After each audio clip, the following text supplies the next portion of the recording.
Hello friends, welcome back. आप सबको how many, how much, there, it, is made of, is made from, इसमें problems आती है? Just think, आती है ना? अगर आती है तो मेरे इस वीडियो को चेक करो, ये आपकी हेल्प करेगा, इसकी प्रॉब्लम को चुटकियों में सुलझाएगा फ्रेंड्स। सो चलिए देखते हैं कैसे। हाउ मेनी को कहाँ यूज करेंगे, हाउ मच कब आएगा, उसके साथ हमें क्या आंसर लेना है, देयर कहाँ यूज होता है, इट कैसे यूज करें, इज मेड ऑफ और इज मेड फ्रॉम में क्या डिफरेंस है। चलो फ्रेंड्स देखते हैं। हमारा फर्स्ट वर्ड जो मैंने आपके लिए लिया है वो है हाउ मेनी। कैसे इस्तेमाल करेंगे how many? Actually how many और हाउ मच दोनों की हिंदी सेम होती है फ्रेंड्स। कितना, हाउ मच, हाउ मेनी, कितना या कितने, the same Hindi is there. अब अलग कैसे यूज करेंगे, चलिए देखते हैं इसे अलग कैसे यूज करेंगे। हमारा फर्स्ट वर्ड जो मैंने लिया है वो है हाउ मेनी। हाउ मेनी और दूसरा वर्ड है हाउ मच। इन दोनों ही वर्ड्स की हिंदी होती है कितना या कितने। अगर इसकी आप बात करो तो ये सवाल पूछने में इस्तेमाल होते हैं फ्रेंड्स। इस वर्ड का इस्तेमाल क्वेश्चन करने में किया जाता है, पर आखिर कहां ये दो डिफरेंट वर्ड्स हैं, ये डिफरेंटली कहां यूज होंगे। सो चलिए देखते हैं ये कहां यूज होते हैं डिफरेंटली। हाउ मेनी की बात करते हैं हम लोग सबसे पहले। हाउ मेनी इसका इस्तेमाल जब भी होता है काउंटेबल के साथ होता है फ्रेंड्स। काउंटेबल यानी गिनती वाले। जब ये सवाल हम करते हैं हाउ मेनी, तो ये सवाल हम उसके लिए करते हैं जहां नंबर्स पॉसिबल हो। अगर हमें नंबर्स जानना है ना friends, how many is related with numbers यानी कि संख्या। तो अगर हमारा सवाल संख्या जानने से रिलेटेड है, यानी किसी की संख्या जानना, मतलब कितने बच्चे हैं, कितने फूल हैं, कितने चेयर्स हैं, अगर संख्या जानना है फ्रेंड्स, नंबर्स जानने हैं, तो सवाल हाउ मेनी से आएगा। कैसे बनेगा सवाल? सवाल बनेगा हाउ मेनी, मैं आपको स्ट्रक्चर बता दूं, सवाल बनेगा हाउ मेनी और उसके बाद जो चीज आप जानना चाहते हो कि वो कितना है उसका नाम, यानी कि नाउन, जिसका नाम आप जानना चाहते हो वो, और उसके बाद आपको सवाल करना है तो आपको हेल्पिंग वर्ब यानी कि डू या फिर सो ऑन, आप इसको सो ऑन के सेंस में ले सकते हो। बेसिकली डू का इस्तेमाल इसके साथ किया जाता है और उसके बाद कोई सा भी प्रोनाउन आता है और देन जो बचे हुए वर्ड्स हैं वो आते हैं फ्रेंड्स। कैसे? चलो मैंने सवाल किया, मैंने पूछा आपके पास कितने कलम हैं, मैंने आपसे पूछा आपके पास कितने पेन्स हैं या आपके पास कितनी कॉपीज हैं, कितने पेन्स हैं। अगर मैंने आपसे पूछा आपके पास कितने कलम हैं, अब देखो फ्रेंड्स, यहां मैंने कलम को पूछा, कलम की संख्या तो गिनी जाएगी ना फ्रेंड्स, ये तो नंबर्स को इंडिकेट करता है, ये काउंटेबल है। तो जैसे ही काउंटेबल है हमें सवाल हाउ मेनी से लेना है। सो सबसे पहला वर्ड हाउ मेनी, और हमें जानना क्या है, किसकी संख्या जाननी है, कलम की संख्या जाननी है। So it is how many pens, और उसके बाद क्या करना है, हमें डू का इस्तेमाल करना है। Do you have, how many pens do you have, आपके पास कितनी कलमें हैं, आपके पास कितनी कलमें हैं। So it just means how many pens do you have. So friends अगर आप इस पे ध्यान दो तो ये हाउ मेनी बताएगा कितना, लेकिन कितना क्या, जिसकी संख्या इंडिकेट करनी हो, यानी संख्या कितनी है। So this is about how many. अब हम देखते हैं हाउ मच हमें क्या बताता है। So let's check it out.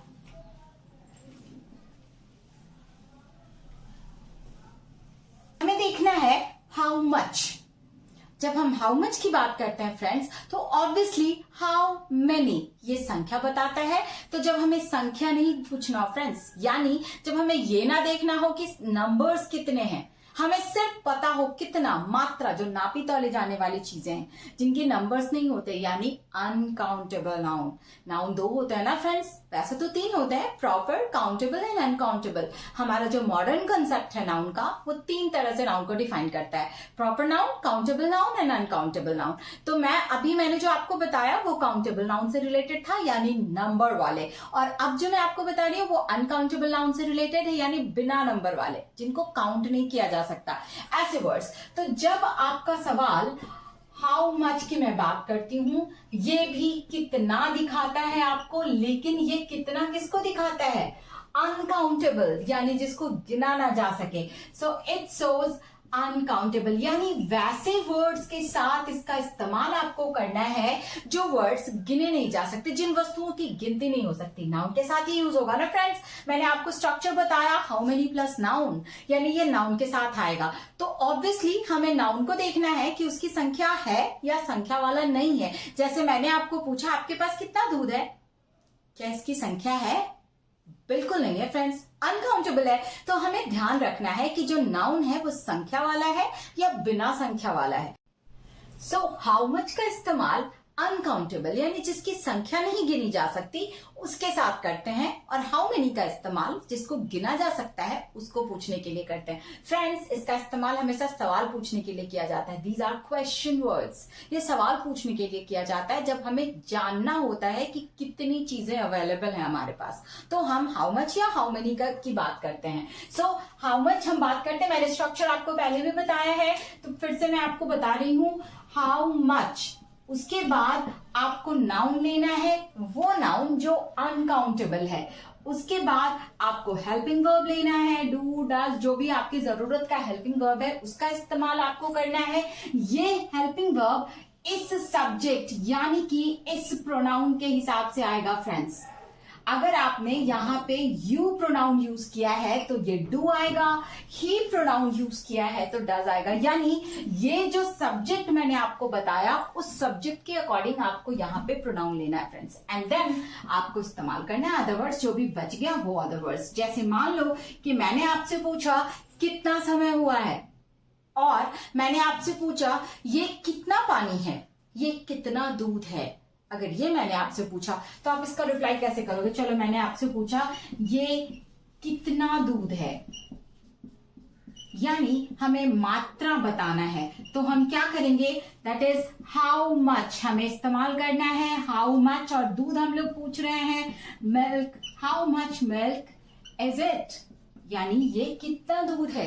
Helping verb मैंने इट के हिसाब से लिया है क्योंकि इट हमने मिल्क के लिए इस्तेमाल किया। मैंने आपको पहले भी बोला कि प्रोनाउन के हिसाब से आपको हेल्पिंग वर्ब लेना है, so it is how much milk is it, ये कितना दूध है, या how much milk it is. आप ये भी कर सकते हो, बोलने में इट इज भी आप यूज करोगे तो भी परफेक्ट है। सो फ्रेंड्स, ये तो हो गया हाउ मच और हाउ मेनी, यानी हाउ मेनी यूज करोगे नंबर्स पूछने के लिए, इसका इस्तेमाल हम लोग करते हैं नंबर्स पूछने के लिए फ्रेंड्स। अगर आप देखो तो इसका इस्तेमाल करते हैं नंबर्स पूछने के लिए।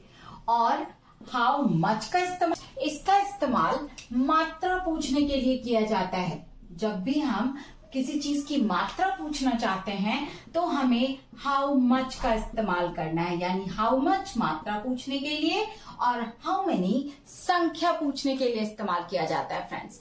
अब अगर आंसर देने की बात हो तो हम क्या आंसर करेंगे, आंसर देने के लिए हमें देयर का इस्तेमाल करना है। अगर कोई सवाल हाउ मेनी से होता है या हाउ मच से होता है तो आंसर देयर या इट से दिया जाता है फ्रेंड्स। जैसे मान लो मैंने पूछा कि वहां कितने लड़के हैं, कितने लड़के हैं, how many boys are there, ये मैंने पूछा, आंसर देयर आर, यानी हमें शुरुआत देयर से करनी है। सो हाउ मेनी और हाउ मच के आंसर में बेसिकली देयर या इट का इस्तेमाल किया जाता है।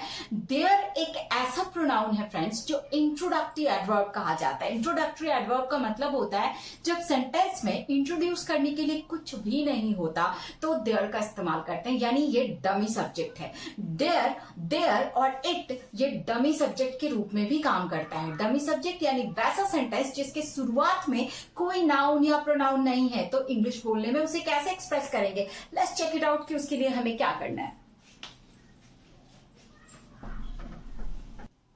देयर और इट ये डमी सब्जेक्ट्स कहलाते हैं। डमी सब्जेक्ट का मतलब यानी जहां कोई सब्जेक्ट नहीं है वहां इनका इस्तेमाल करते हैं।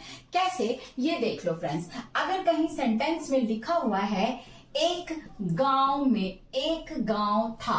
अब आप ये देखो फ्रेंड्स, किसी भी हिंदी सेंटेंस में सबसे पहले क्या आना चाहिए? मैंने आपको पहले भी बताया है, किसी भी हिंदी सेंटेंस में सबसे पहले नाउन या प्रोनाउन आना चाहिए। पर क्या इस सेंटेंस में कोई नाउन या प्रोनाउन है फ्रेंड्स? Not at all. इस सेंटेंस की शुरुआत एक से हुई है। ये ना तो नाउन है ना प्रोनाउन है, ये तो आर्टिकल है। तो जब किसी हिंदी सेंटेंस के शुरू में कोई नाउन या प्रोनाउन ना हो तो उस सेंटेंस की शुरुआत देयर से की जाती है फ्रेंड्स। जैसे एक गांव था, it is there was a village. I just bet friends कि ऐसा कंसेप्ट आपको किसी ने नहीं दिया होगा कि देयर का इस्तेमाल हम क्यों करते हैं। ये आपको किसी ने नहीं बताया होगा। ये डमी सब्जेक्ट क्यों आता है? जब हिंदी सेंटेंस के शुरू में कोई नाउन या प्रोनाउन ना हो तो उस सेंटेंस को देयर से एक्सप्रेस करते हैं। मैंने आपको बताया फ्रेंड्स कि देयर और इट ये डमी सब्जेक्ट है। देयर का इस्तेमाल तो मैंने आपको बता दिया। याद रखिएगा, जब हिंदी सेंटेंस के शुरू में कोई नाउन या प्रोनाउन ना हो तो वो हिंदी सेंटेंस देयर से शुरू होता है। इसके बाद जब इट की बारी आती है तो इट भी डमी सब्जेक्ट है फ्रेंड्स, बट इट का इस्तेमाल किसके साथ किया जाता है ये मैं आपको बताती हूँ। इट का इस्तेमाल सीजन्स के नेम के साथ किया जाता है फ्रेंड्स। सीजन्स के नेम के साथ, जैसे सर्दी, गर्मी, बरसात, पतझड़, ये जो सीजन्स के नेम है इसके साथ इट का इस्तेमाल किया जाता है।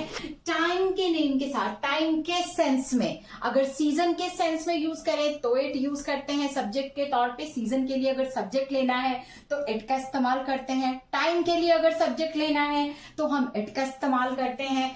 स्मॉल चिल्ड्रंस के लिए, अगर हमने स्मॉल चिल्ड्रन के लिए इस्तेमाल किया तो हमें इट का इस्तेमाल करना है। स्मॉल एनिमल्स के लिए यूज किया तो हमें इट का इस्तेमाल करना है। ये जो इट है ये इस सेंस में यूज होता है। जैसे मान लो कि मैंने आपसे कहा ये सर्दी का मौसम है, इट इज कोल्ड सीजन, और इट इज विंटर सीजन।